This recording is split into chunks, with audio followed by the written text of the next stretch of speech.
Binalikan namin ang panahon ng labanan sa Olympus, habang nanonood si Hades mula sa underworld, pinaplano ang kanyang paghihiganti kay Hera at kay Zeus para sa kanilang pagtataksil.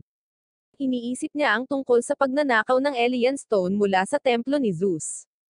Tumingin siya sa kanyang asawa, si Priscilla, at ipinaliwanag na kung gagawin nila ito, sa wakas ay magkakasama sila sa tagsibol. Kaya inutusan ni Hades ang kanyang mga shadows na kunin ang bato, at nakita namin silang nagmamadaling pumunta sa Olympus. Pagdating sa larangan ng digmaan, ipinadala nila ang kanilang kwago upang i-scout ang lugar, habang lumilipat sila sa likod ng mga linya ng kaaway. Lumilikha si Hermes ng mga buhawi laban sa mga demonyo, habang dumaan sa kanya ang mga shadows. Nagpapatuloy ang labanan, at pinamamahalaan ng mga shadows na makalusot sa Olympus, ngunit nakatagpo sila ng mga automaton sa daan. Kaya ginagamit nila ang kwago upang makagambala sa isa sa kanila bago umatake. Nagmarcha ang iba pang mga automaton upang salakayin sila, kaya dalawa sa mga shadows ang nanatili upang lumaban habang ang isa ay sumusulong patungo sa templo. Nakikipag-ugnayan ang shadows sa mga automaton, at nakita nila si Zeus na nagpapakidlat sa larangan ng digmaan. Pinaalis niya si Harold, at sumama sa kanya si Alexa. Ang grupo ay nagtitipon, at iniisip ni Harold na hindi nila dapat gawin ito, ngunit sa tingin ni Alexa ay dapat nilang gawin ito, na sinasabing lagi niyang alam na siya ay inaalalayan ng mga Diyos, kaya isang karangalan na lumaban sa kanyang tabi. Pumasok sila sa larangan ng digmaan habang tinawag ni Zeus ang kanyang kapatid na babae, si Histe, kasama ang kanyang anak na babae, si Aseia. Ibinigay ni Zeus ang kanyang singsing, at hiniling sa kanya na pumunta sa kanyang templo upang protektahan ang Elian Stone dahil hindi ito dapat mahulog sa mga kamay ni Hera. Iniisip ni Histe na maaaring mapanganib na ilipat ito, ngunit nagtiwala siya sa kanya at hiniling sa kanya na dalhin ang bato kay Gile. Kaya't tinanggap ni Histe ang gawain, at hiniling ni Zeus kay Aseia na tulungan siya. Narating ng shadow ni Hades ang templo ni Zeus, kung saan nakita niya ang ilang estatwa sa bulwagan. Bigla siyang humakbang sa isang bitag, at nabuhay ang mga estatwa. Inaatake nila siya, ngunit nag-teleport siya upang maiwasan ang kanilang mga atake, at napansin niya na huminto sila sa pag-atake pagkatapos niyang tumawid sa isang linya. Pumunta siya sa gate kung saan nakalagay ang bato, ngunit nagpakita ang isang diyosa na nagngangalang Hecate at nagtanong kung sino ang sumusubok na lumapit sa Elian Stone. Bumangon si Hecate, at pumasok siya sa templo. Kaya't nagtago ang shadow, naghahanda na tapusin siya, ngunit nakita ng kwago ang pagdating ni Aseia, kaya nagtago siya mula sa kanya. Tinanong ni Hecate kung sino siya, at nagpakilala si Histe, sinabing siya ay ipinadala ni Zeus, kaya pinayagan siyang pumasok. Nakita ni Histe ang bato ngunit nabigla siya sa kakaibang kapangyarihan ng mahawakan niya ito, kaya ginamit niya ang kanyang balabal para kunin ito. Nakipagtagpo siya kay Aseia, at ang dalawa ay tumakbo ng magkasama habang hinahabol sila ng mga shadows. Nagpasya silang umatake, naglulunsad ng mga arrow sa kanila, kaya pinoprotektahan ni Aseia si Histe, na nagpatawag ng apoy upang lumaban. Ang lumilipad na Titan ay umaatake, kaya tumakbo sila para magtago at makatakas sa mga shadows. Napagtanto nila na may humahabol sa bato, at kailangan nilang magpatuloy sa paggalaw, ngunit nahanap sila ng kwago nang magkaroon ng ideya ang mga shadows. Pumunta sila sa Keres, ang mga nilalang na lumalamon sa mga nasawi, at nagpasya silang gamitin ang mga ito, inutusan silang salakayin sina Histe at Aseia. Kaya nagsimula silang lumipad palayo. Samantala, sinalakay ni Poseidon ang mga Titans habang nililinis ni Aseia at Histe ang kanilang landas mula sa mga demonyo. Bigla silang inatake ng mga Keres, kaya nagsimulang lumipad si Histe at ginamit ang kanyang apoy para itumba sila. Ang mga shadows ay naghihintay para sa kanilang pagkakataon, at ang isa sa mga Keres ay namamahala sa pag-agaw ng bato, habang ang isa ay umaatake kay Histe. Bigla niyang nakita si Zeus na isinakripisyo ang kanyang sarili para kay Hera, na nagdulot ng napakalaking shockwave, ngunit tila naimpluwensyahan nito ang Elian Stone, na naging dahilan upang mawala ng kontrol si Histe, at nagawa niyang maalis ang Keres. Siya ay lumipad palayo kasama ang bato, habang si Aseia ay nagdadalamati sa pagkasawi ni Zeus.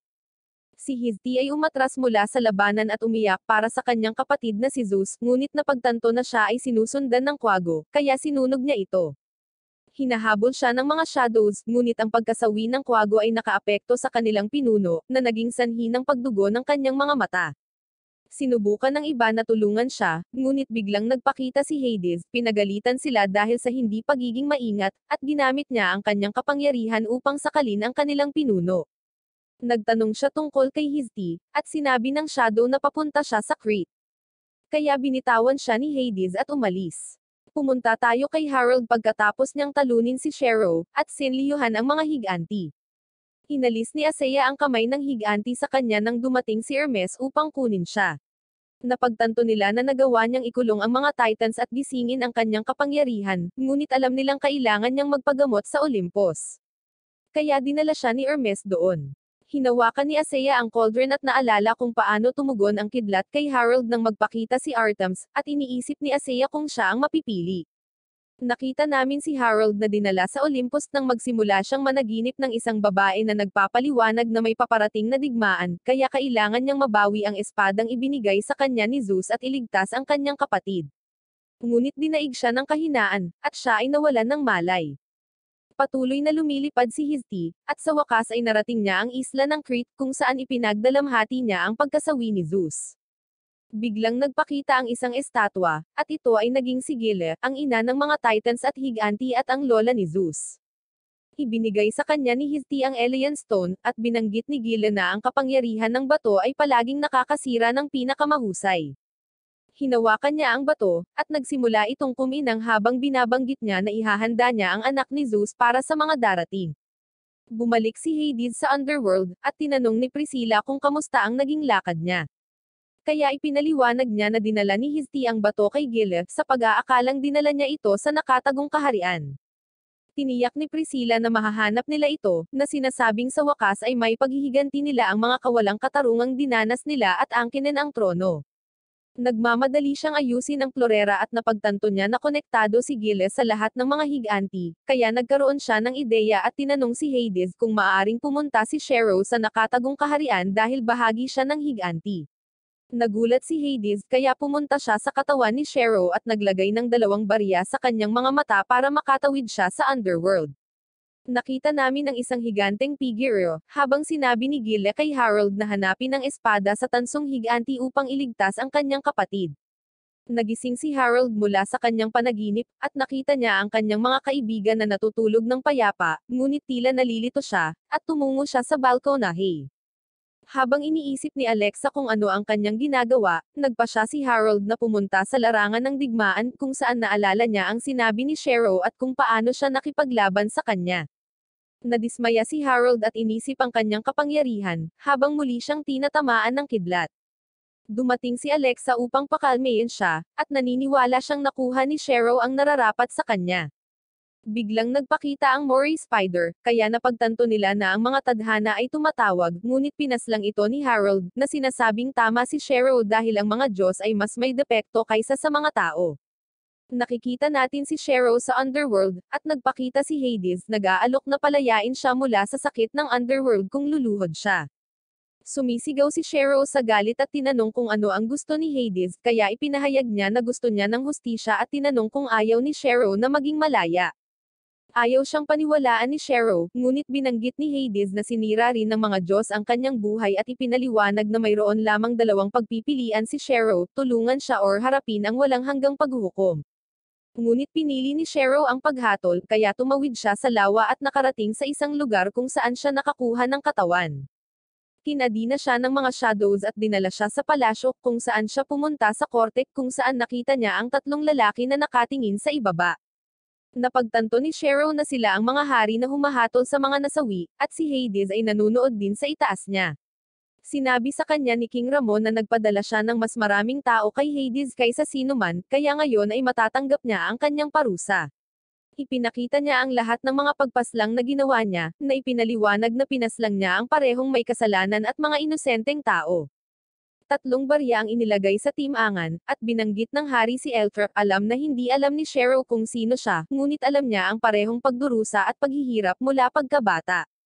Ngunit sa halip na magkaroon ng habag, nagpasya siyang muling likhain ang lahat ng kakilakilabot na dinanas niya, pinaslang ang sarili niyang ina. Ngunit kinikilala din niya na ginagamit siya ni Hera, kaya isang mas maliit na barya ang inilalagay sa timangan. Ngunit nagsimulang magsalita si Ramon tungkol sa kanyang mabubuting ginawa, kaya iniisip niya ang tungkol sa isang babae. Iniisip ni Ramon na marahil ay naramdaman niya ang tanging tunay na pag-ibig para sa kanya, at inamin na kung minsan ang isang solong mabuting gawa ay maaaring humigit sa mga taon ng masamang gawa, kaya nagdagdag siya ng isang barya sa kabilang panig ng sukat. Tinanong niya si Cheryl kung nagsisisi siya sa ginawa niya, kaya pinag-iisipan niya ito ngunit inamin niyang hindi. Ipinaliwanag ni Ramon na lahat ay maaaring magkamali, ngunit dapat siyang sumuko kung siya ay nasa maling landas at pinapayuhan siya na huwag masyadong magmalaki. Tumanggi muli si Cheryl, kaya nagalit si Hades at tinawag siyang walang isip na nag-utos sa kanya na magsisi. Ngunit ipinahayag ni Cheryl na wala siyang gusto mula sa kanila, kaya sinentensyahan siya ni Ramon na magpalipad ng walang hanggan sa Tartarus upang matutunang pakawalan ang kanyang pride. Hinawakan siya ng mga shadows, ngunit nagsimulang magsalita si Cheryl, na iniisip na wala silang karapatang hatulan siya. Malapit na siyang parusahan, ngunit pinigilan ito ni Hades at hinayaan siyang magsalita. Binanggit ni Cheryl kung paano silang lahat ay ipinanganak na hari, na sinasabing nakuha lang nila ang kanilang mga posisyon dahil sila ang mga labas na anak ni Zeus. Tinanong niya si Haring Marco kung gaano karaming mga tao ang kanyang isinakripisyo sa Minotaur, at nagtataka kung pinalaya ni Ramon ang kanyang mga tao. Pinag-uusapan din niya ang tungkol kay King Arnold, na iniisip na ang mga tao ay mabubuhay ng mas mahusay bilang mga insekto kaysa bilang kanyang mga subjects. Ipinagtapat ni Cheryl na marami siyang napaslang na tao, ngunit dahil lamang sa walang malaya or ligtas, at imposibleng maging matuwid sa kanilang mga kaharian. Si Ramon ay tapos ng magsalita at inutusan siyang hagupitin, kaya kinuha ni Cheryl ang letigo at tinapos ang mga bantay. Ngunit tinawag nila ang isang gladiator na nagpatambo sa kanya, na sinusundan siya habang si Hades ay nadidismaya. Nakikita namin ang isang mekanismo upang dalhin ang sikat ng araw sa underworld, at ginagamit ito ni Priscilla upang linangin ang kanyang mga halaman. Kinausap siya ni Hades, at nalulungkot siya na dapat silang patuloy na maghiwalay. Tinanong niya kung nagawa niyang kumbensihin si Cheryl, ngunit ipinaliwanag ni Hades na hindi nagtitiwala si Cheryl sa mga Diyos. Hindi niya ito masisisi at iminumungkahi na gumamit sila ng kabaitan sa halip na puwersa, at iniisip na kailangan niya ng isang figure ng ama. Nagsimula nang tumunog ang kampana, kaya napagtanto nilang tapos na ang taglamig, at oras na para bumalik si Priscilla sa ibabaw. Iniisip ni Hades na nabigo siya sa kanya, ngunit tiniyak ni Priscilla sa kanya na walang makapaghihiwalay sa mga kaluluwa na nakatakdang magkasama. Ginagamit niya ang kanyang kapangyarihan para gumawa ng puno para maalala siya nito habang wala siya. Handa na siyang umalis, at sinubukan ni Hades na i-comfort ang kanilang anak na si Melone. Nagalit si Melona at sa tingin niya ay dapat siya nitong patuloyin dito, ngunit pinatahimik siya ni Priscilla at humingi ng pasensya dahil ipinangako nila na ito na ang huling pagkakataong aalis siya. Umalis siya sa kanyang karwahe at nakita ang kanyang mga anak na umiiyak, ngunit ito ay nagpagalit kay Hades. Kaya hinawakan niya ang kanyang bident na armas. Pumunta siya sa Tartarus, at nakita natin ang lahat ng mga Diyos at Titans na nagdurusa habang si Cheryl ay nagsisilbi sa kanyang kaparusahan. Nagpakita si Hades, tinatakot ang ahas, at nag-alok siya ng tubig kay Cheryl, ngunit tinanggihan niya ito, sa pag-aakalang gustong gamitin siya ni Hades. Ipinaliwanag ni Hades na iba siya sa iba at sinabing gusto niya na lagi siyang mabuhay, na inihayag na siya ang nagpadala kay Cheryl upang kainin ang laman ng higanti. Nagulat si Cheryl, at ipinaliwanag ni Hades na gusto niyang tulungan siyang lumaban, at iyon ang dahilan kung bakit hinahayaan din niya si Cheryl na kumonekta sa kanyang bident. Naisip ni Cheryl na mas mabuti kung siya ay nasawi, ngunit sa palagay ni Hades ay maaaring magbago ang kanyang kapalaran, sinabi na kailangan lang niyang magtiwala sa kanya. Ipinaliwanag ni Hades na siya rin ay ipinagkanulo ng mga Diyos, at ipinakita kay Cheryl ang isang pangitain ng kanyang landas. Matapos bumagsak ang huling Titan, kumalat ang kanyang dugo sa dagat, at ipinanganak ang mga higanti, ngunit isang mas malaking kasamaan ang nagpakita. Ang mga Diyos ay nakipaglaban sa mga higanti, habang ang halimaw ay naghihintay sa kalaliman ng tubig at patuloy na lumalago sa kapangyarihan. Natapos ang digmaan, ngunit ang halimaw ay patuloy na lumaki, at isang araw sa wakas ito ay nagsiwalat ng sarili. Pinangalanan itong Tiken, na nagdulot ng pagkawasak sa buong Olympus, at ang labanan laban dito ay mas mahirap kaysa sa iba. Ngunit nagawang aipakulong ng mga Diyos ang halimaw, at bitagin ito sa ilalim ng bundok Etna. Hindi nila ito mapaslang, kaya ginamit nila ang sorcery ni Hecate para matrap ito. Ipinaliwanag niya na ito ay makukulong, ngunit hindi nila maaaring banggitin ang pangalan nito, or ito ay magi gising mula sa kanyang spell. Ang kapangyarihang inalis ni Hecate mula sa halimaw ay inilagay sa isang brilyante, na lumilikha ng alien stone. Iniisip ni Zeus na ang kapangyarihan ay masyadong malakas, at walang sino man ang makakakontrol sa buong mundo, kaya nagpasya siyang hatiin ang tatlong mundo, at ang pinuno ng kalangitan ay pananatilihin ang alien stone. Ipinaliwanag ni Hades na sa huli, ang kasakiman ay masyadong malakas, at si Zeus ay nagbalak na pamunuan ang kalangitan at panatilihin ang bato. Binanggit niya na ang kasakiman ni Zeus ay nagpabago ng kanyang kapalaran magpakailanman, kung paanong sinira ng tiyuhin ni Shero na si Argus ang kanyang buhay. Iniisip ni Hades na ito ay hindi patas dahil ang tadhana ay dapat na magpasya sa kanilang kaharian, at siya ay naging pinuno ng underworld. Hindi maintindihan ni Shero ang ibig niyang sabihin, kaya pinag-uusapan niya si Gile at ang kaharian kung saan dinala niya ang alien stone. Ipinaliwanag ni Hades na maaaring makapasok si Shero sa kaharian na iyon dahil mayroon siyang higanteng dugo sa kanyang mga ugat, ngunit mas pinili ni Shero na magpalipez ng walang hanggan sa Tartarus dahil ayaw niyang magamit muli ng mga Diyos. Nakipag-usap si Harold kay Henry, na nagsasalita tungkol sa kidlat na ipinatawag niya, sa pag-aakalang hindi magiging madaling kontrolin ang gayong kapangyarihan. Nagtataka si Henry kung bakit siya dumating, at tinanong ni Harold kung paano hanapin ang espada na ginawa ni Zeus dahil ito na lang ang natitira sa kanya. Naniniwala si Henry na hindi lang ito ang kanyang motibo, ngunit binigyan niya siya ng compass at ipinaliwanag na kailangan niyang ilagay dito ang mineral na ginamit niya upang gawin ang espada, na sinasabing gagabay ito sa kanya. Ngunit sinabihan siya ni Henry na mag-ingat dahil malamang nakasama ni Talos ang espada. Nakita namin ang isang grupo ng mga tao na papalapit sa Olympus, at sila ay lumuhad bilang tanda ng paggalang kay Zeus. Kinikilala ni Napoleon na may mga pagkukulang si Zeus, ngunit walang nang-ahas na hamanin siya. Nagtataka si Harold kung totoong nasawi na siya, kaya ipinaliwanag ni Henry na hindi sila nasasawi na parang mga mortal, ngunit pupunta siya sa underworld upang hatulan. Ipinaliwanag ni Napoleon na maaaring mawala si Zeus sa underworld kung siya ay makalimutan, kaya dapat nilang patuloy na alalahanin siya, at plano ni Napoleon na magtayo ng mga templo para sa kanya. Iniisip ni Henry na dapat din nilang protektahan ang kanyang legacy, at napansin na ang lahat ng mga Diyos ng Olympus ay pumupunta upang parangalan si Zeus. Pumayag si Napoleon dahil kailangan nilang panatilihin ang mga alyansa, ngunit bigla siyang nagtaka kung nasaan si Hades. Si Shero ay ginaisang ni Hades na nagdala sa kanya upang makita ang underworld. Ipinakita sa kanya ni Hades ang ilog na Lethe at ipinaliwanag na kaya nitong burahin ang kanyang alaala, kaya lagi niyang iniisip ang pag-inom ng tubig nito para makalimutan ang kanyang paghihirap. Ngunit hindi ito iniinom ni Hades dahil umaasa sa kanya ang kanyang asawa at mga anak, alam niyang mananatili silang makukulong sa underworld kung makalimutan niya sila. Pinangarap niyang isang araw ay makaalis sa underworld, at nagpasya siyang bigyan si Shero ng isang regalo, na sinasabi sa kanya na hilingin ang kaligayahan dahil ang ilog ay magpapakita sa kanya ng kanyang pinakamasayang alaala. Nakita ni Shero ang babae sa tubig, kaya nagsimula siyang umiyak habang ipinaliwanag ni Hades na alam niya ang kanyang sakit na nararamdaman niya, at naaalala kung paanong hindi niya ginustong ma-stuck sa underworld. Ito ay isang mayamang lugar na may maraming kaharian, ngunit ipinaliwanag ni Hades na ang pamumuhay doon ay lalason sa kanya. Ibinunyag niya na minsan ay nakaramdam siya ng matinding kaba, kaya nagalit siya at tumakas upang makitang muli ang langit at dagat. Sa tingin niya, ang kanyang kaharian ay tulad ng isang bilangguan, at ang oras na maaari niyang gugulin mula sa underworld ay limitado, habang nagsisimula siyang makaramdam ng sakit kung siya ay lumayo ng napakatagal. Ngunit isang araw ay nakita niya si Priscilla at hindi niya maiwasang mahalin ito. Sinimulan niyang panoorin ang kabaitan nito araw-araw, kahit na naghihirap siya dahil malayo siya sa underworld.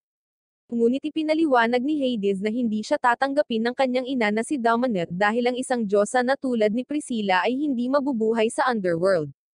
Ngunit patuloy niyang pinagmamasdan siya habang umiiyak ito para sa kanyang kabayo, ngunit may nakatawag sa kanyang atensyon. Napansin niya ang isang bote, at ipinaliwanag niya na makakatulong ito sa hayop, ngunit nawala bago niya ito makita. Napagtanto ni Priscilla na ito ay isang healing potion, kaya ginamit niya ito sa kabayo, at agad itong gumaling. Kaya pinasalamatan niya ang kanyang benefactor ngunit nagtataka kung bakit hindi siya nagpapakita. Binanggit ni Hades na alam niya kung ano ang pakiramdam ng magmahal sa isang taong hindi niya maaaring magkaroon, tulad ni Shero. Nakita namin si Shero na nasugatan sa kagubatan ng may lumapit sa kanya, kaya nagising siya at muntik na siyang tapusin. Pero bumagsak siya dahil sa sugat niya, kaya siya ang nag-aalaga sa kanya. Ipinaliwanag ni Hades na naiintindihan niya kung ano ang nararamdaman ni Shero, at nakikita namin siyang binibisita siya ng palihim, at mabilis silang umibig. Nakita namin si Hades na nakikipag-usap kay Priscilla, habang binanggit niya na ang paghahardin ay nagturo sa kanya na makita ang mundo sa ibang paraan, dahil kailangan niyang bigyang pansin ang mga detalye para mabuhay ang hardin.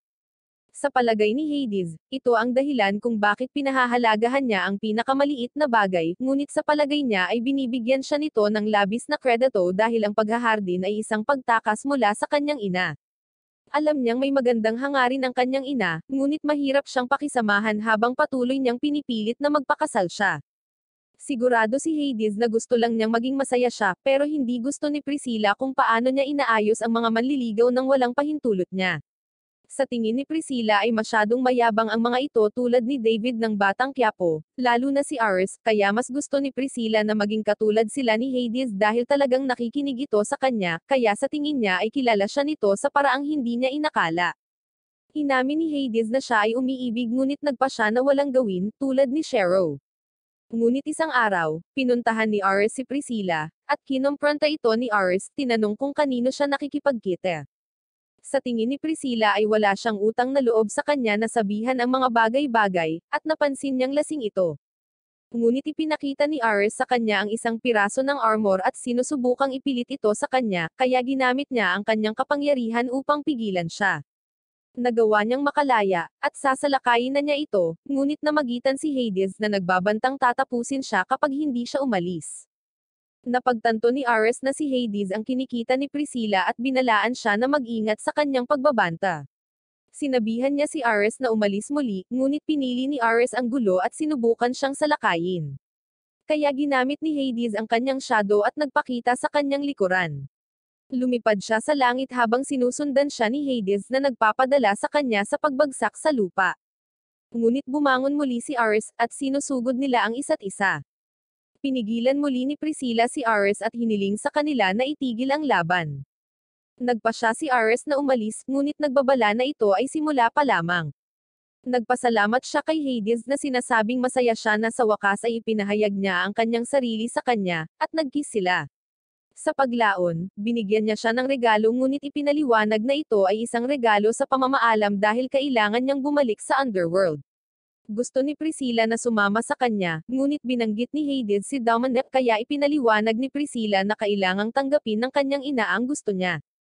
Nagsimula silang mamuhay ng magkasama, ngunit isang araw ay pinuntahan siya ng kanyang ina, ipinapaliwanag na nag-aalala siya. Kaya binanggit ni Priscilla na iniligtas siya ni Hades. Tila nalilito si Dominic at nagpa siya na talakayin ito sa bahay, kaya sinubukan niyang kaladkarin siya palayo. Ngunit nais ni Priscilla na manatili at ibunyag na napili na niya ang kanyang kapareha. Hindi makapaniwala si Dominic dito, na sinasabing hindi ito ang oras para magdesisyon ng padalos-dalos. Sa tingin niya ay hindi mabubuhay si Priscilla nang walang sikat ng araw, at tumanggi siyang mabuhay sa underworld. Pero ayaw niyang umalis dahil nakapagdesisyon na siya. Tumakbo si Priscilla sa isang bunga ng underworld at naalala na kung kakainin niya ang bunga, siya ay mabubulok sa underworld magpakailanman. Kaya kumakain siya ng 6 na buto upang manatili kay Hades, at hindi ito matiis ni Dominic kaya sinabi niya sa lahat na si Priscilla ay inagaw ni Hades. Ipinaliwanag ni Hades na winasak ni Dominic ang mga Earthfield upang bumalik si Priscilla, at nagpa siya si Zeus na dahil kumain siya ng 6 na buto, gugugol siya ng 6 na buwan kasama si Hades at 6 na buwan kasama si Dominic bawat taon. Simula noon, sa tuwing siya ay nasa underworld, pinapahirapan ni Dominic ang lahat sa pamamagitan ng pagpaparanas sa mundo ng taglamig. Ngunit tumanggi si Hades na makitang umiiyak ang kanyang mga anak at makita siyang kinukuha mula sa kanya bawat taon. Sa tingin niya ay naiintindihan ni Shero ang kanyang nararamdaman, kaya nagtanggal siya ng harang habang hinihiling niya kay Shero na sundan siya. Ipinakita ni Hades sa kanya ang mga kaluluwang hindi makatawid patungo sa underworld, at nakita ni Shero ang kanyang kasintahang si Georgia. Ipinaalala sa kanya ni Hades na tatalikuran niya ang kanyang mga panata bilang isang priestess dahil gusto niyang tumakas kasama si Shero. Ngunit isang araw, nalaman niya ang kinaroroonan ng pumaslang sa kanyang ina at nagpasya siyang maghiganti. Sinubukan niyang pigilan siya, ngunit pumunta pa rin siya at naging demonyo. Nagtataka si Shero kung paano siya napunta doon, ngunit sa palagay ni Hades ay hindi ito mahalaga dahil wala siyang mababago. Pinilit siya ni Hades na makita ang paghihirap nito, at ipinaliwanag niya na kasalanan niya ang lahat. Humingi muli ng tulong si Hades, at tiniyak sa kanya na kaya niyang tapusin ang kanyang pagdurusa.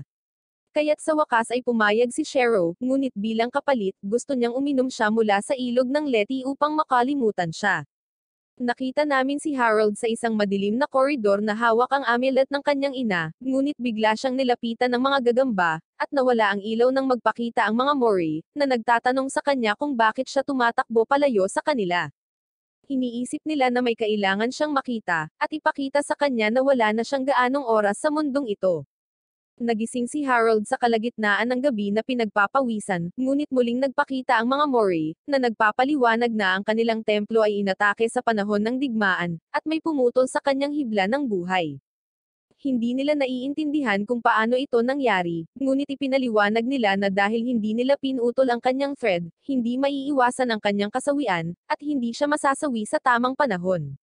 Nalaman ni Harold na masasawi siya bago ang solstice, ngunit ibinunyag din nila na maaari niya itong gawing isang pagpapala, at tungkulin niyang alamin kung paano.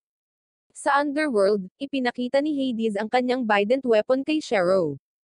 Tinawag niya ang Bident, at ipinaliwanag ni Hades na ito ay mas mahusay kaysa sa isang espada dahil ito rin ay isang extension ng kanyang kalooban.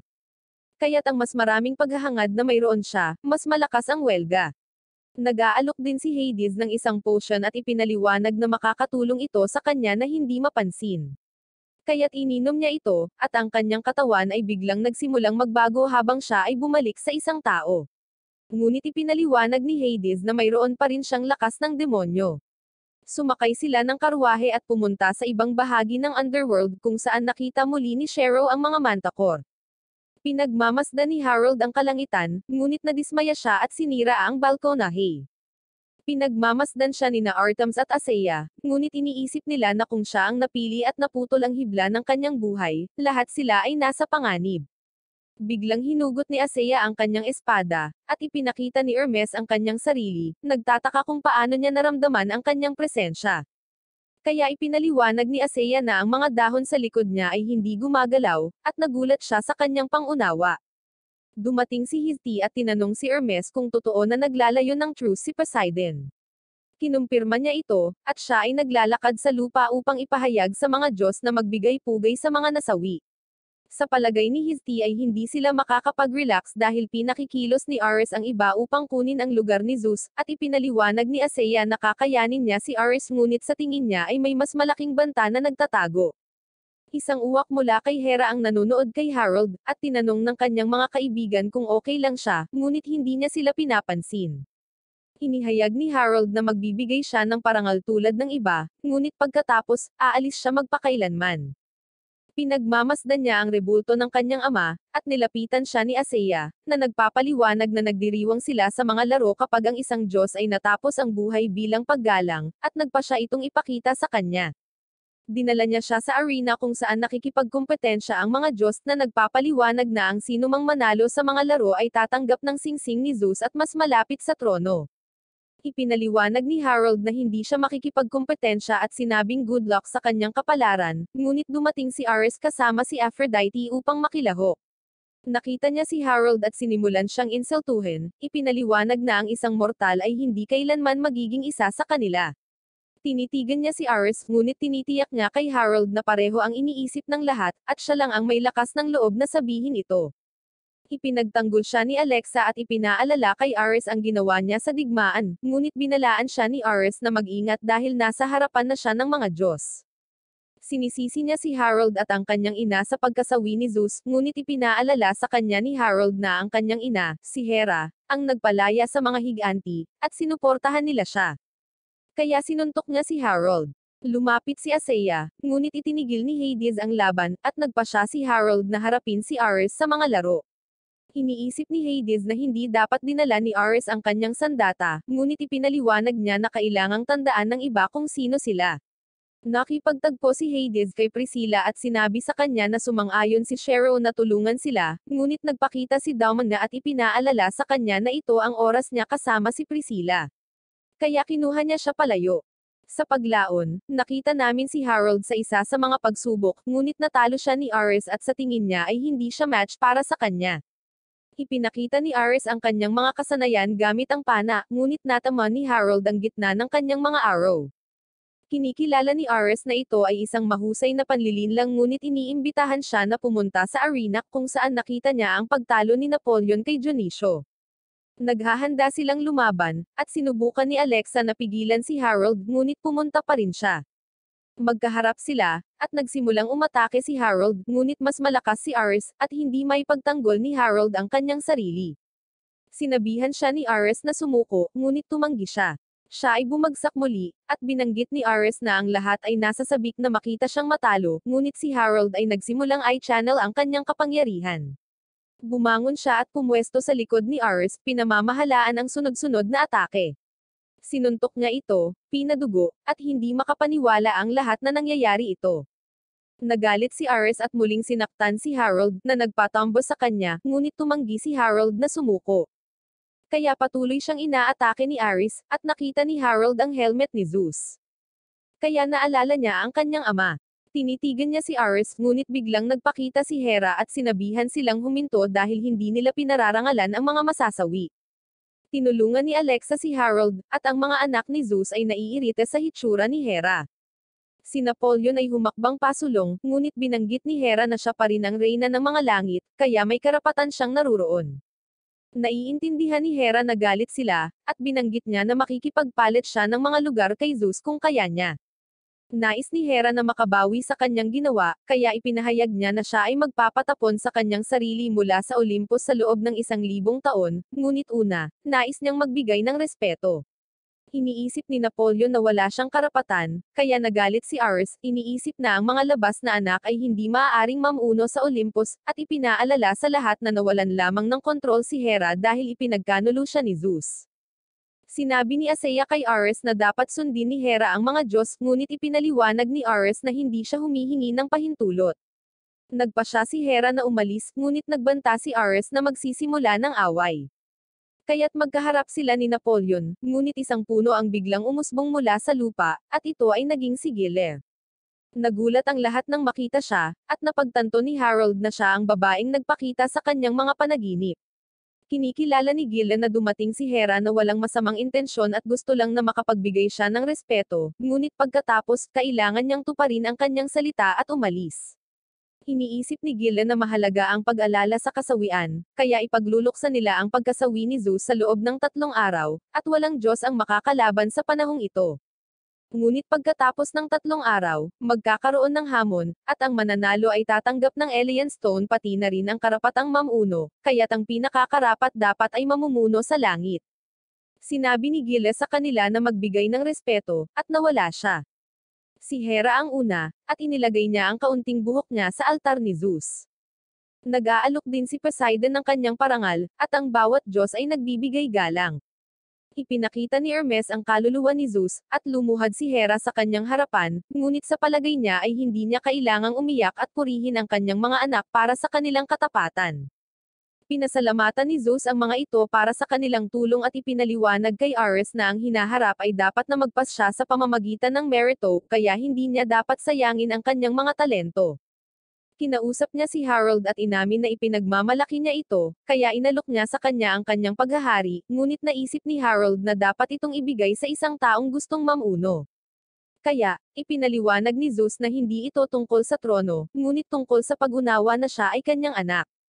Naantig si Harold, kaya tinanggap niya ang singsing habang ipinaliwanag ni Zeus na lahat sila ay may depekto, ngunit kailangang magsikap para sa mga perpektong mithiin.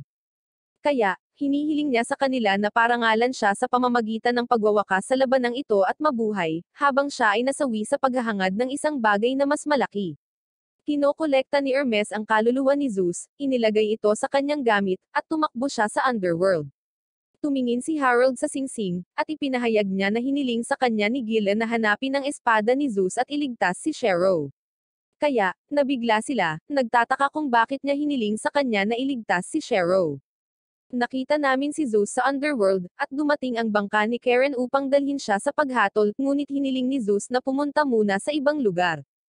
Dumaan siya sa isang patlang ng trigo upang hanapin si Eltrap at magkayakap sila sa isa't isa, ngunit sinampal siya nito dahil dapat ay sinabi niya sa kanya ang tungkol kay Shero. Sumasang-ayon si Zeus sa kanya at ikinalulungkot ang lahat ng paghihirap na idinulot niya. Iniisip ni Eltra kung mananatili siya sa kanya, ngunit hindi niya iniisip iyon at ipinaliwanag niya na huhusgahan siya, kaya umiiyak siya bago siya umalis.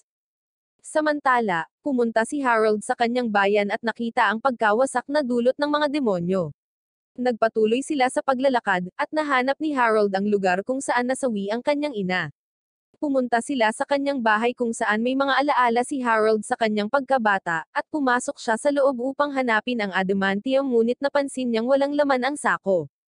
Nakikita niya ang isang bagay sa furry place at nakatuklas ng isang kandado, kaya ginamit niya ang kanyang singsing upang buksan ang isang lihim na daanan, at tumalon siya dito. Nagsimula ang paghatol ni Zeus, at ipinakita ng mga hari ang kanyang mga ginawa, na iniisip na siya ay walang kapantay sa larangan ng digmaan at ang mga makata ay palaging magsasalita tungkol sa kanya. Ngunit binanggit nila ang kanyang pagtataksil ay isang mantsa, at ito rin ay magdadala ng kahihiyan magpakailanman. Ngunit ibinunyag nila na may isa pang isyo na kailangang lutasin habang tumayo si Hades, at iniisip niya kung patas ang araw ng pagpili ng mga kaharian, ngunit tiniyak sa kanya ni Zeus na iyon nga. Kaya, bumaba siya at tinanong si Hera kung gusto niyang sabihin sa lahat ang totoo.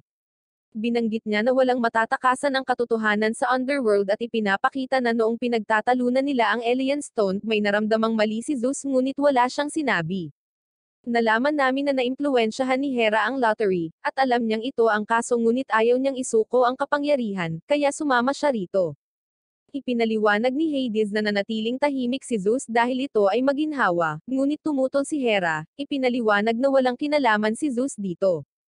Inamin ni Hera na ginawa niya ito, ngunit binanggit niya na ito ay para sa higit na kabutihan, sinabi niya na ginawa niya ito para sa lahat dahil si Zeus lamang ang karapat-dapat na mamuno sa mga Diyos. Ipinaalala niya sa mga Diyos na iniligtas niya sila mula kay Cronus, at pinamunuan ang mga digmaan bukod pa sa pagkatalo sa halimaw na hindi dapat pangalanan. Ang mga hari ay nagdagdag ng isang barya sa balanse, at siya ay patuloy na nagkomento na si Zeus lamang ang karapat-dapat sa kapangyarihan ng bato, kaya't tumanggi siyang iwanan ito sa pagkakataon dahil masyadong marami ang nakataya, at ipinahayag niya na alam din ito ni Poseidon. Inamin ni Poseidon na totoo ito, at ipinaalala ni Hera sa kanila na isinakripisyo rin ni Zeus ang kanyang sarili para iligtas siya. Kaya, iniisip ito ng mga hari, at nagdagdag sila ng higit pang mga barya sa balanse. Naglalakad si Harold sa isang madilim na koridor, at nakakita siya ng isang pinto na nagpapakita ng imahe ni Zeus na nagpahayag na sa wakas ay nakauwi na siya bilang isang bagong tao. Nagulat si Harold nang marinig ito, at ipinaliwanag ni Zeus na natipon niya ang lahat ng kanyang kaalaman doon bago siya nasawi. Ibinunyag niya na isang tao lamang ang magliligtas sa kanila kapag bumalik ang kasamaang hindi na nila pinangalanan, at iniisip niya na ang taong iyon ay si Harold. Binanggit ni Zeus na ang oras ang magsasabi, at siya ay nawala, ngunit si Harold ay nagtataka kung siya ay may oras. Bumalik siya sa ibabaw at sinabi kay Alexa na kailangan pa nilang pumunta sa bundok para maghanap ng adamantium, habang nakahanap si Ivo ng bakas ng dugo, kaya nagpa siya silang sundan ito. Samantala, inisip ni Hades na si Hera ay isang walang isip sa pagtatanggol kay Zeus, at ipinaliwanag niya na binisita niya si Eltra bago ang kanyang paghatol. Binanggit niya na hindi kailanman na-control ni Zeus ang kanyang sarili, kahit na nagdulot ito ng pagdurusa sa iba, at pinag-uusapan niya ang tungkol kay Shero, nagtataka kung bakit hindi siya dinala ni Zeus kay Eltra. Nanatiling tahimik si Zeus, habang ipinaliwanag ni Hades na gusto niya si Eltra para lamang sa kanyang anak at sa kanyang sarili, at binayaran ni Shero ang pagkamuhi ni Zeus sa kanyang ama. Inamin ni Zeus na hindi niya siya hinayaang masawi ngunit hindi rin siya nailigtas, kaya't dinagdagan ng mga hari ang timangan, at hinahatulan siya nitong nagkasala. Ipinaliwanag nila na kitang-kita ang kapalaran ni Zeus, at tinanong kung pinagsisisihan niya ito. Ipinahayag ni Zeus na nagsisisi siya, kaya ipinaliwanag nila na ang kanyang kapalaran ay pagpapasyahan ng mga nananatili sa mundo, at kung sila ay gagawa ng mabubuting gawa sa kanyang pangalan, maaari siyang mapatawad, ngunit hanggang doon ay kailangan niyang manatili sa Tartarus. Sumama sa kanya si Hades at ikinulong si Zeus na nagpapaliwanag na dinala niya ito sa kanyang sarili. Nakita ni Harold at ng iba pa ang ilang bangkay, at iniisip nila kung ano ang nangyari. Dumating si Hermes upang kolektahin ang kanilang mga kaluluwa, at ipinaliwanag na sila ay inatake ng mga Keres. Binanggit ni Alexa na kinakain lamang nila ang mga nasawi, ngunit ipinahayag ni Hermes na pagkatapos ng kasawian ni Zeus ay tumigil sila sa pagsunod sa kanyang mga utos, kaya inaatake na nila ngayon ang mga buhay. Naisip ni Ivo na dapat silang maghanap ng kanlungan, at binanggit ni Hermes na bilang patron ng mga magnanakaw, babalaan niya sila na ang dating kasosyo ni Ivo ay nakatakas mula sa bilangguan, ngunit hindi sila makapaniwala na nagawa niyang umalis sa isla. Nagpaalam si Hermes sa kanila at binati ang swerte kay Harold. Naisip ni Ivo na kailangan niyang umalis, kaya tinanong siya ni Alexa kung bakit, ngunit iniiwasan niya ang tanong at binanggit lamang niya na kailangan niyang hanapin ang dati niyang kasama. Nagpaalam siya sa lahat, ngunit ipinaliwanag ni Carbo na mananatili siya kasama sina Alexa at Harold. Tinanong ni Ivo kung siya ay nababalisa, ngunit si Carbo ay naniniwala kay Gilip kaya sa tingin niya ay dapat siyang tumulong. Hinayla siya ni Ivo sa isang tabi at sinubukang sabihin na makakatulong siya pagkatapos mahanap ang taong iyon, ipinaliwanag na nakatulong na siya kay Harold na iligtas ang mundo ng isang beses, kaya hindi niya kailangang gawin ito. Sinabi sa kanya ni Ivo na itigil ang pag-iisip na siya ay binabantayan ng taong iyon, ngunit nagalit si Carbo kaya iniwan niya ito. Humingi ng tawad si Ivo sa kanyang sinabi ngunit ayaw pa rin niyang masawi, kaya nagpa siya siyang umalis. Nakikita namin si Hades habang pinapanood niya si Shero sa pamamagitan ng isang kwago. Sinabi niya kay Shero na pumunta sa kanluran pagkatapos ng Corinth, ngunit ipinaliwanag ni Shero na kailangan muna niyang huminto sa isang lugar. Binanggit ni Hades na wala silang oras, ngunit pinaslang ni Shero ang kwago. Huminto siya sa isang kagubatan, at nakita namin ang isang nilalang na kilala bilang tree bender, na nagpuputol ng mga tao. Naghahanda siyang kumain ng isa, at tinanong niya si Shero kung gusto niyang tumawid sa tulay, kaya binanggit niya na gusto niya. Ngunit ang tree bender ay nagbabala sa kanya na kailangan niyang lutasin ang kanyang bagtong, at kung siya ay magkamali, siya ay makakain. Ang tree bender ay nagtanong sa kanya kung siya ay sigurado, ngunit si Shero ay nagtataka kung siya ay talagang hahayaan na makadaan kung makuha ito ng tama. Sa palagay niya ay babawiin ng tree bender ang kanyang salita, na tinatawag siyang duwag, dahil binanggit ni Shero na sinira niya ang kanyang panunumpa nang kumain siya ng isang priestess. Kaya naman, ngumiti siya at inamin na naaalala niya ito. Nakita namin na hinahanap ni Georgia ang tree bender, at nag-aalok siyang sagutin ang bagtong, ngunit dapat niyang iligtas ang lalaking kakainin niya. Nagtataka siya kung bakit gusto nitong ipagsapalaran ang kanyang buhay para sa kanya, kaya ipinaliwanag ni Georgia na walang sino man ang nararapat sa gayong kasawian. Kaya, nagpa siya siyang sabihin ang bagtong at nagtanong kung ano ang mas dakila kaysa sa mga Diyos at mas masahol pa kaysa sa mga Titans, isang bagay na mayroon ang mahihirap ngunit wala ang mayaman, at kung kumain ka, masasawi ka. Nag-aalanggan si Georgia kaya naghahanda itong tapusin ang lalaki, ngunit sumagot siya ng wala, at alam ng tree bender na nakuha niya ang tamang sagot, ngunit pinaslang pa rin niya ang lalaki. Nagulat si Georgia, at hinabol siya ng tree bender, ngunit bigla siyang nahulog, at tinapos niya ang kanyang buhay. Galit na galit si Shero, iniisip na siya ay masyadong matalino para sa laro at ipinaliwanag na siya ay kasintahang naghahanap sa kanya, at ngayon siya ay nagdurusa sa underworld. Tinanong siya ni Shero kung bakit niya ito pinaslang, ngunit binanggit niya na likas na ito sa kanya. Kaya, galit na galit si Shero, at ipinakita niya ang kanyang anyo ng demonyo. Ang tree bender ay naghagis sa kanya ng isang troso, ngunit ginagamit niya ang bident upang mabutas ang kanyang tuhod, umakyat sa ibabaw niya at inatake ang kanyang tainga. Sinusumpa ni Shero ang kanyang kalikasan, inihagis ang bident sa kanya, at siya ay natambos sa bangin. Bumukas ang sugat ni Shero, kaya ginamon niya ito, ngunit nakita niya ang tela ni Georgia at naalala niya kung paano siya iniligtas noong siya ay nasugatan. Siya ay bumalik sa kanyang misyon ngunit kinuha ang isang bahagi ng kanyang damit sa kanya. Ang partido ni Harold ay pumunta sa bundok kung saan siya nagmina ng adamantium, ngunit natuklasan niya na may kumuha ng lahat. Narinig nila ang sigaw ng taga-nayon, at naalala ni Harold na ang ilan sa kanila ay sumalakay sa kanyang ina, ngunit hindi inaakala ni Alexa na mapapaslang sila ng mga Keres. Tila nag-aalangin si Harold, ngunit nagpasya siyang tumulong. Pumunta sila sa mga minahan na pinagtataguan ng mga taga-nayon, at may lumapit sa kanila, pero babae lang ito.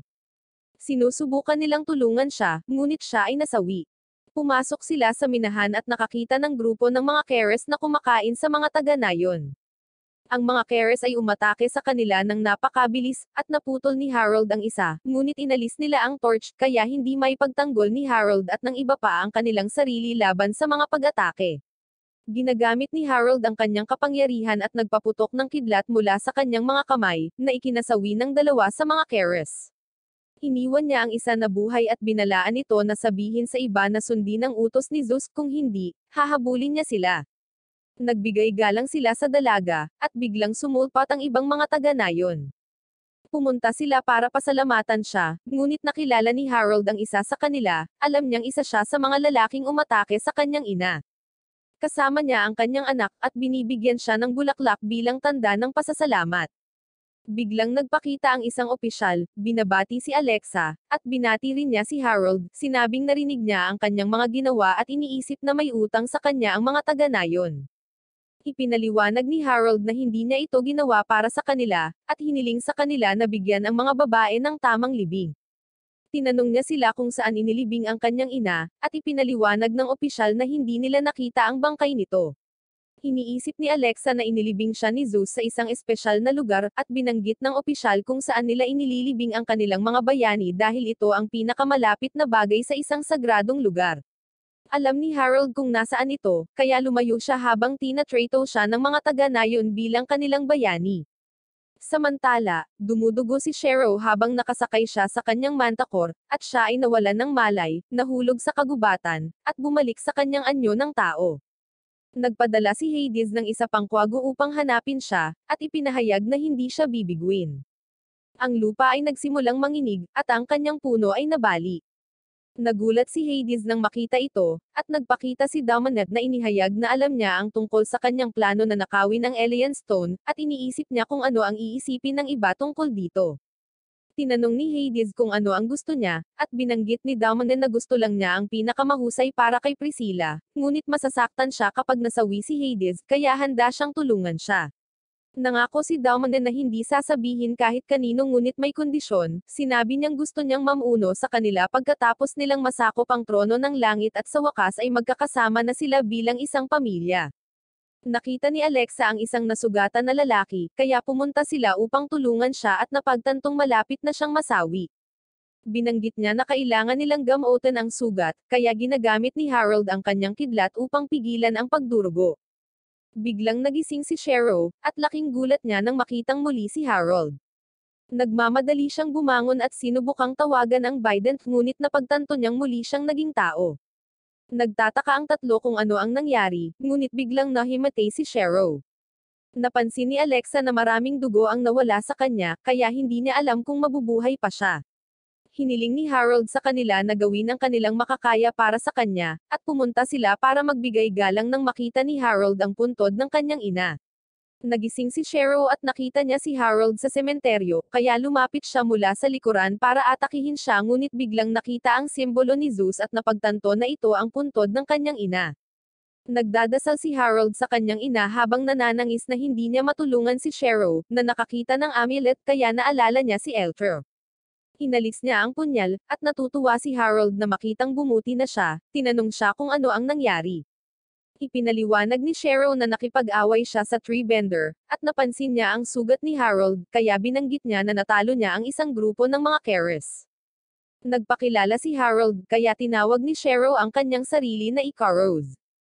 Dumating sina Alexa at Carbo, at tinanong niya kung ano ang ginagawa niya sa kakahuyan, kaya ipinaliwanag Shero na dumating siya upang magbigay pugay sa isang Artemis priestess, ngunit hindi pa niya nahahanap ang kanyang libingan.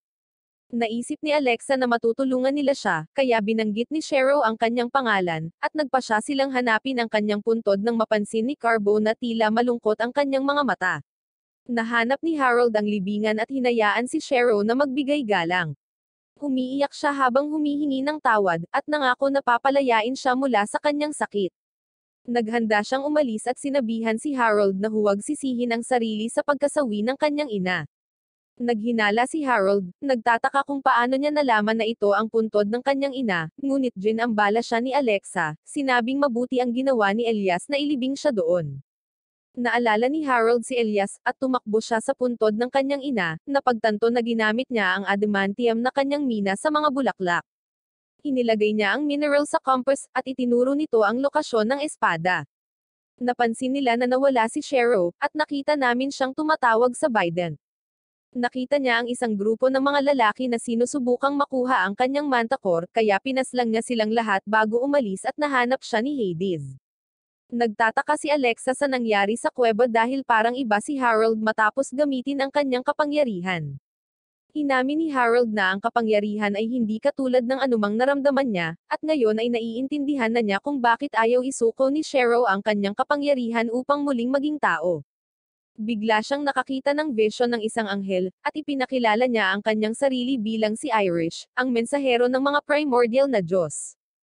Inabot niya sa kanya ang isang scroll at ipinaliwanag na dapat siyang lumahok bilang anak ni Zeus. Ito pala ang hamon ni Gile, at nagbukas siya ng mapa. Natanggap din ni Hades ang mensahe, at sinabi kay Shero na nawalan siya ng bentahe sa pamamagitan ng pag-aaksaya ng oras dahil alam na ngayon ng lahat ng mga Diyos ang mga detalye ng hamon at maaaring pumunta sa nakatagong kaharian upang hanapin ang batong binabantayan ng agila. Sinabihan siya ni Hades na maging mas mabilis at ipinaliwanag na ipapadala niya ang Oniro upang tulungan siya, kaya ipinangako ni Shero na hindi siya mabibigo. Iniisip ni Daumanen na nawawalan ng kontrol si Hades dahil tinupad niya ang kanyang tungkulin na umaasang gagantimpalaan ng lahat ang kanyang mga kabutihan, ngunit ipinaliwanag ni Daumanen na walang pakialam ang mga Diyos tungkol doon. Binanggit ni Daumanen kung paano nila pinaglaruan ang mga mortal at pinagtaksilan ang isa't isa, sinasabing kapangyarihan lamang ang kanilang iniisip. Ibinunyag niya na may plano siyang pahinay ng iba at tiyaking mananalo sila sa hamon. Ipinaliwanag niya na mayroon lamang dalawang paraan upang makakuha ng kapangyarihan, maaari silang maging mas malakas, or pahinay nila ang kanilang mga kaaway. Ginagamit ni Daumanen ang solar mechanism at nire-redirect ang ray sa Earth, tinutulungan ang mga halaman na lumago habang nagsisimula silang kumalat. Sinabi sa kanya ni Daumanen na ang kanilang mga spores ay magkakalat ng mga parasites, na gagamitin ang katawan ng host upang magparami at magsabog ng mas maraming spores. Ipinahayag niya na tatapusin nito ang mga mortal at paihinain ng ibang mga Diyos, ngunit iniisip ni Hades na hindi niya ito magagawa. Ipinaliwanag niya na nagawa na niya at sinabi na ang lahat ng kadakilaan ay may halaga, kaya dapat niyang bayaran ang halaga para dito at iminumungkahi na isipin niya ang kanyang pamilya. Nagmamadali si Harold na mabawi ang espada, at nakita niya ang ulap ng mga spore sa unahan. Malapit na ang espada, kaya hiniling niya sa kanila na maghanda upang harapin si Talos, ngunit nagpakita ang isang ship ng Amazon.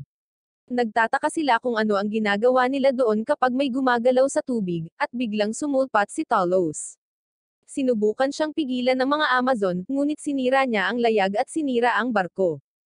Sinalakay ni Talos si Carbo na naging sanhi ng kanyang pagkahulog, kaya sumalakay si Harold gamit ang isang kidlat, ngunit sinunggaban nito si Pegasus, at si Harold ay itinapon sa dagat.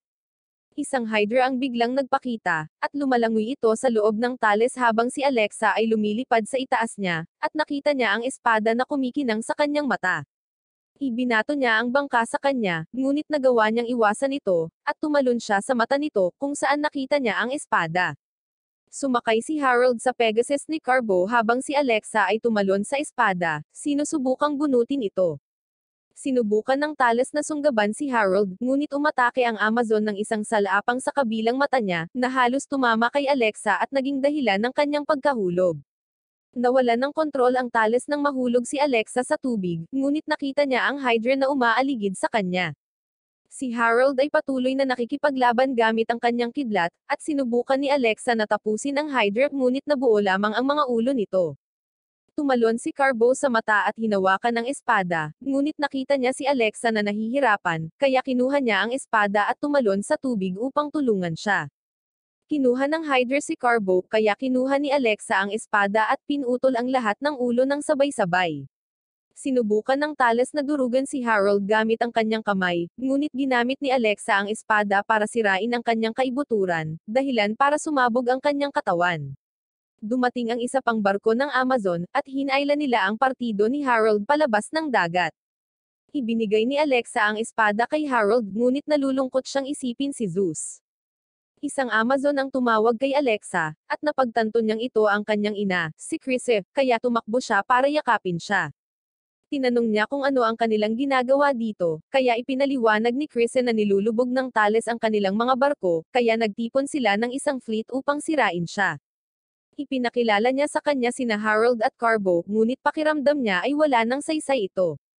Naniniwala si Chryse na ang mundo ay hindi mapakali at iniisip ang tungkol sa mga Keres na kumakain ng buhay, at ang Thales na umaatake sa mga barko, na iniisip na kahit na ang tree bender ay hindi ligtas.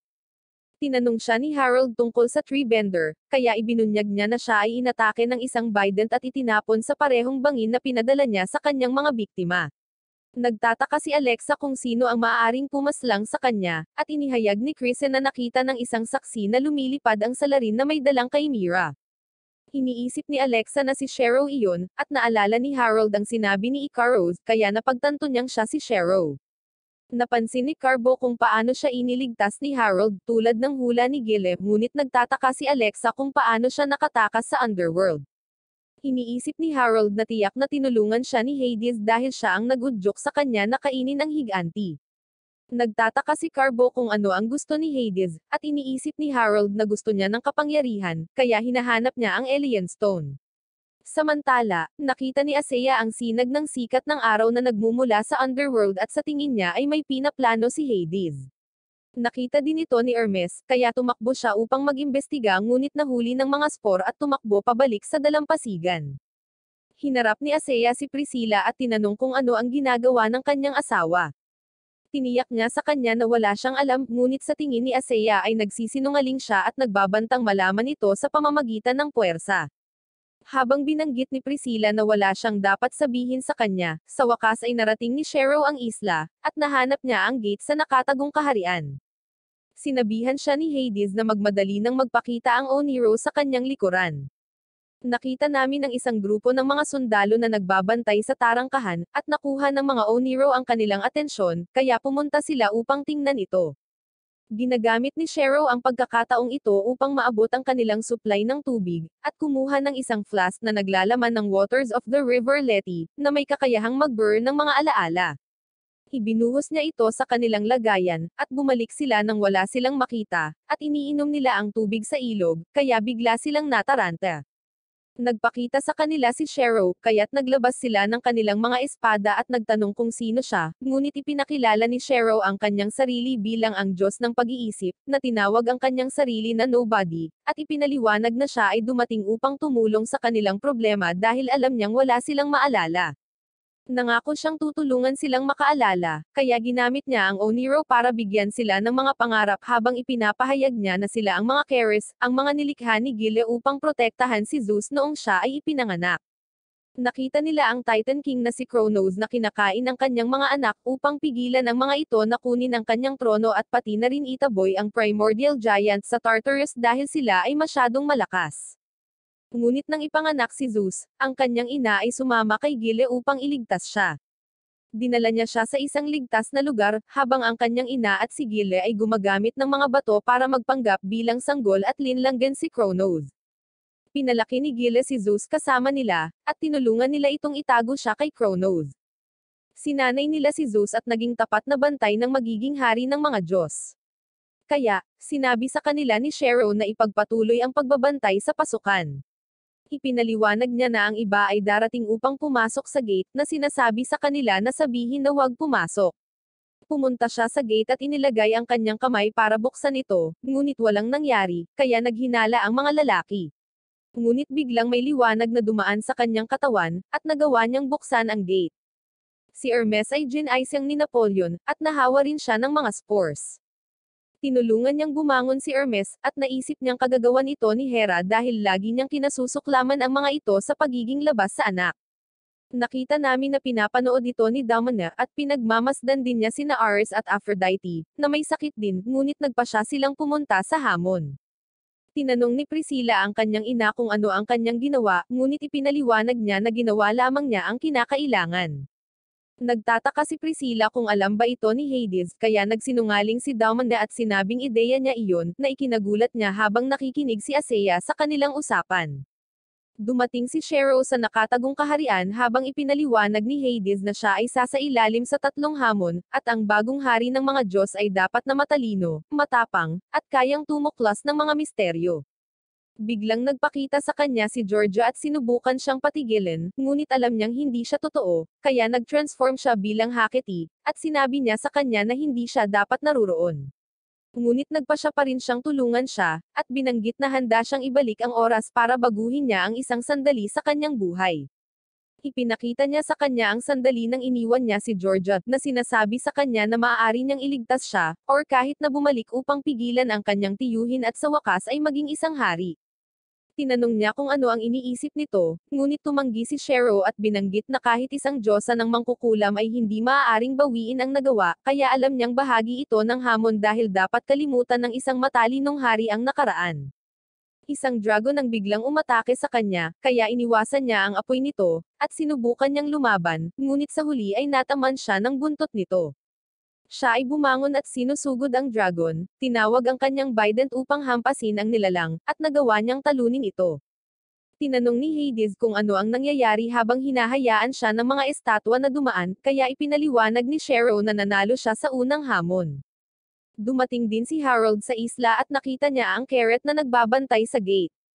Habang ipinapaliwanag ni Alexa na walang makakalampas sa kanila, nagpasya siyang ipakita ang kanyang sarili sa kanila habang sila ay gumagawa ng formation, ngunit ipinakita sa kanila ni Harold ang singsing ni Zeus, kaya ibinaba nila ang kanilang mga espada. Tinanong niya kung may nakapasok, kaya sinabi nila sa kanya na wala, ngunit nakita ni Carbo ang mga bakas ng paa. Samantala, si Shero ay nakaharap ng isang sphinx, nagtatanong kung mayroon siyang lakas ng loob na pumasa at ipinaliwanag na upang makapasok sa labyrinth, kailangan muna niyang buksan ang isang kahon na naglalaman ng kanyang pinakamalaking takot. Ngunit tinatawanan ito ni Shero dahil nawala na sa kanya ang lahat ng kanyang minamahal, kaya hindi na siya nakakaramdam ng kawalan or takot. Binuksan niya ang kahon, at wala itong laman, kaya pinadaan siya nito. Pumasok siya sa labyrinth, ngunit biglang nagsimulang gumalaw ang mga pader habang nagpapakita ang Sphinx, na nagsasabing natatakot pa rin siyang biguan ang mga mahal niya, at sa huli ay nakulong siya. Napagtanto ni Harold na ang mga bakas ng paa ay pag-aari ni Shero, kaya tinanong niya kung ang kanilang karangalan ay pumasok sa nakatagong kaharian, at kinumpirma ito ng Carrot. Sinubukan niyang dumaan, ngunit pinigilan siya ng mga ito, sinabi sa kanya na kailangan niyang patunayan ang kanyang sarili, kaya itinutok nila ang kanilang mga sandata kina Alexa at Carbo, na nagbabanta na tatapusin sila kung hindi niya mabuksan ang pinto. Kaya sinubukan na buksan ito ni Harold, ngunit hindi niya magawa, at sinubukan niyang gamitin ang kanyang kapangyarihan, ngunit halos hindi gumagalaw ang pinto. Nagsimulang lumapit ang Carrot ngunit kumpiyansa si Alexa na mabubuksan niya ito. Nakita niya ang marka ng singsing ni Zeus, kaya inilagay niya ito doon, at bumukas ang gate. Pumasok si Harold, ngunit isinara ang pinto sa likod niya, at nakita naming pinagmamasdan siya ni Hades.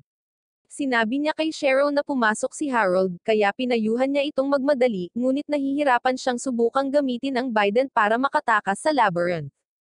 Nagpa siya si Hades na oras na para umalis, at isinama niya ang hukbo ng underworld. Samantala, nakipagkita si Asea kina Napoleon at Hermes, at alam niyang nakikinig si Dalmanda kaya binanggit niya na tama sila at ginagamit ni Hera ang mga spore para salakayin ang mga ipinaglihi sa labas ng kasal. At natuwa si Dalmanda na marinig ito, ngunit humakbang si Asa sa kanyang ruta, pinipigilan siyang makinig habang inilalantad niya ang katotohanan, ipinaliwanag na si Dalmanda ang nasa likod nito. Pagkatapos nito, pumunta sila kay Priscilla, at tinanong nila siya tungkol sa kanyang ina, ngunit ipinaliwanag niya na hindi niya ito alam at sinubukang tumakas, ngunit napapalibutan siya ng ibang mga Diyos. Naabot ni Harold ang Sphinx, at tinanong niya kung ano ang pinakakinatatakutan niya, kaya inamin niya na natatakot siyang hindi magkaroon ng magandang kasawian, ngunit ang Sphinx ay nagtataka kung iyon lang at hiniling sa kanya na patunayan ito sa pamamagitan ng pagbubukas ng kahon. Kaya naman binuksan niya, at parang may biglang pumasok sa kanya. Bumalik siya sa araw na pinaslang ni Shero ang kanyang ina, ngunit mayroon siyang espada ni Zeus, kaya ginamit niya ito upang tapusin ang mga demonyo. Naririnig niya ang boses ng Sphinx habang binabanggit nito ang tunay niyang kinatatakutan, na sinasabing alam niya na hindi sapat ang isang mabuting kasawian para tabyusin ang kanyang pagkakamali.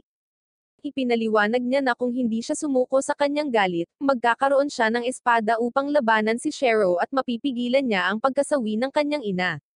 Magliligtas din sana ito ng hindi mabilang na buhay, at hindi mangyayari ang digmaan, at buhay pa sana si Zeus. Ngunit hinayaan niya itong dumaan at ipinaliwanag na kailangan pa niyang hanapin ang susi sa isang mabuting kasawian. Pumasok si Harold sa labyrinth ngunit nagsimulang magsara muli ang mga pader, kaya ginamit niya ang espada upang magukit ng landas, at narinig ni Shero na malapit na siya. Nagawa ni Harold na maabot muna ang agila, at nakatali ang bato dito. Ngunit biglang nagpakita si Gile at ipinahayag na nabuhay siya sa pananampalataya na mayroon siya sa kanya, ngunit mayroon siyang isang huling hamon na haharapin. Ipinaliwanag niya na alam ni Zeus na hinding-hindi tatanggapin ng iba ang hari pagkatapos niya, kaya ginamit nila siya para ipakita ang mga pagkukulang ng lahat na nagsasabing gusto ni Zeus na turuan ang mga Diyos ng pagpapatawad. Iniisip niya na tanging penitensya at reparasyon lang ang alam nila, ngunit ang pagpapatawad ang tanging bagay na makapagbubuklod sa lahat dahil inaalis nito ang kasamaan ng hindi nagdudulot ng sakit. Ipinaliwanag niya kung paano sinisisi ni Harold si Shero, ngunit ang totoo, nagalit siya sa kanyang sarili. Kaya't sinabi niya sa kanya na kung patatawarin niya ang kanyang sarili bago matapos ang kanyang oras, kung gayon siya talaga ang napili mula sa hula, ngunit idinagdag niya na maaaring ito rin ang kanyang kapatid. Bigla siyang nawala, at nasa harap niya si Shero. Hiniling niya kay Harold na huwag siyang pigilan, at naisip ni Harold na hindi ito kailangang maging ganito, tinatanong siya kung bakit niya tinutulungan si Hades. Kaya ipinaliwanag niya na nangako si Hades na wawakasan ang paghihirap ng kanyang kasintahan, na sinasabing wala siyang pakialam kung ano ang mangyari sa kanya basta't mailigtas siya nito. Inihagis niya ang kanyang bident, pinakawalan ang agila, at inatake niya ito, ngunit pinigilan siya ni Harold gamit ang isang kidlat. Kaya sa halip ay inatake niya si Harold, pinatumba siya, at nataman niya ang agila ngunit nawasak ang kisame, kaya lumipad ang agila. Tumakbo si Harold upang hulihin ito, at bumagsak na sugatan ang agila sa dalampasigan. Pagdating ni Hades kasama ang kanyang hukbo, naghahanda ang mga carrots para makipaglaban. Kasabay nito, nagpakita si Ares kasama sina Aseia, at nagpapakita din ang iba pang mga Diyos. Nakita namin na nahuli nila si Priscilla. Hinihiling ni Hades na palayain nila siya. Habang nakikita ni Shero at Haron ang lahat na nagtitipon, biglang dumating si Hera upang ihinto ang laban, na nagsasabing, ang digmaan ay hindi magdadala ng hustisya, at hinihiling sa kanila na isipin ang lahat bago magbuhos ng dugo upang hindi nila gawin ang parehong pagkakamali na ginawa niya. Ngunit nakita ni Hades ang bato at naisip niya si Priscilla, iniisip na digmaan ang tanging paraan upang mabawi ang nagawa na. Si Hera ay umatras mula sa labanan habang si Hades ay nagdeklara ng digmaan, at lahat ay nagsimulang makipaglaban. Inihagis niya ang bident para palayain si Priscilla habang pinipigilan ni Daumedes si Aseia gamit ang kanyang vines, ngunit inutusan niya ang ibang mga Diyos na umatake. Sa muling pagsasama ni Priscilla kay Hades, tumakbo si Shero sa bato at ibinato ang kanyang bident sa isa sa mga carrots. Ngunit nakita ito ni Hermes, kaya ginamit niya ang pagkakataon na kunin ang bato. Nakatanggap siya ng isang surge ng kapangyarihan, at nagsimulang tumakbo sa buong larangan ng digmaan na may hindi kapani-paniwalang bilis. Napagtanto ni Hades na kinuha niya ang bato, kaya ginamit niya ang kanyang shadow sa pag-atake mula sa itaas. Pero nagagawa siyang iwasan ni Hermes. Ibibigay na niya ang bato kay Aseia, ngunit nagpadala ng bagyo si Aphrodite patungo sa kanila, at nahuli si Hermes. Nahulog siya sa lupa at nataman siya ng martilyo ni Ares. Nakita ni Ares ang Elian Stone, ngunit handa si Shero na ipaglaban ito. Si Aphrodite ay natrap ng mga vines at sumusugod ang dalawa para kunin ang bato, ngunit ginambala sila ni Harold. Tumingin si Shero sa kanyang kapatid, ngunit inatake siya ni Daumedes mula sa likuran at ginamit niya ito para sumuko si Harold. Kinuha niya ang bato, ngunit bago niya ito mahawakin, mayroong isang bagay sa tubig at sumali si Poseidon sa labanan, na inalis siya sa larangan ng digmaan. Handang kunin ni Harold ang bato, ngunit isang shadow ang malapit nang umatake sa kanya, kaya iniligtas siya ni Shero. Sinusugod siya ng lahat habang hinawakan niya ang bato, at ang kapangyarihan ay nagdudulot ng napakalaking pagsabog. Lumilikha ito ng isang kidlat na bagyo na nakakaapekto sa larangan ng digmaan, at kahit si Ares ay hindi makalapit sa kanya. Siya ay nalulula sa kapangyarihan at nakita niya si Hera, kaya sinabihan siya ni Shero na tapusin siya upang maipaghiganti nila ang kanilang ina. Iniisip ni Harold ang ginawa nito, ngunit panyanin niya ang kanyang kidlat sa kalangitan at nagpa siya na huwag maghayganti. Isang shadow ang umatake sa kanya, ngunit agad niya itong inalis at sinabihan niya si Hera na huwag mapagkamalang kahinaan ang kanyang awa. Natuwa si Gila at ipinaliwanag ni Harold na handa siyang patawarin ang lahat, ngunit hiniling ni Hades na tuparin ang kanyang pangako kay Shero. Nag-alinlangan si Hades ngunit binigay niya kay Shero ang tubig mula sa Lethe River. Ayaw tanggapin ni Ares si Harold, nagtataka kung bakit siya dapat makinig sa isang anak sa labas. Kaya't nagalit si Poseidon, ngunit inulit ni Harold na ayaw na niya ng anumang salungatan. Binanggit niya na dapat nilang ibalik ang kaayusan sa pagbabalik ng mga Diyos sa Olympus at Hades sa Underworld. Ngunit nalulungkot si Hades habang iniisip si Priscilla, kaya humingi ito ng tawad at inatake niya si Harold. Ibinagsak niya ang bato at nagulat ang lahat, at tumakbo si Alexa sa kanya. Habang kinukuha ni Hades ang bato, nasawi si Harold, ngunit biglang nagsimulang gumalaw ang lupa, na nahuli si Hades habang galit na galit si Gila, na nagsasabing wala sa kanila ang karapat-dapat sa kapangyarihan. Sinumpa niya si Zeus at ang kanyang pagtataksil, at si Hera sa pagsisimula ng digmaan. Binanggit niya kung paano ipinagkanulo ni Hades ang isang matapang na bayani habang nilalason ng kanyang mga kaalyado ang mundo, kaya sa tingin niya ay karapat-dapat sila sa susunod na mangyayari. Siya ay nagpasya na sabihin ang pangalan ng kasamaan na walang sino man ang maaaring magbanggit, at umaasa na ito ay magdudulot ng pagkawasak ng mga Diyos. Sinisigaw niya ang pangalang Tiken, at nagsimulang mag-react ang kapangyarihan sa loob ng bato. Ang bato ay nabasag at ang enerhiya ay bumalik sa katawan sa ilalim ng Mount Etna, at ang pinakamalaking kasamaan na nakilala nila ay muling bumangon.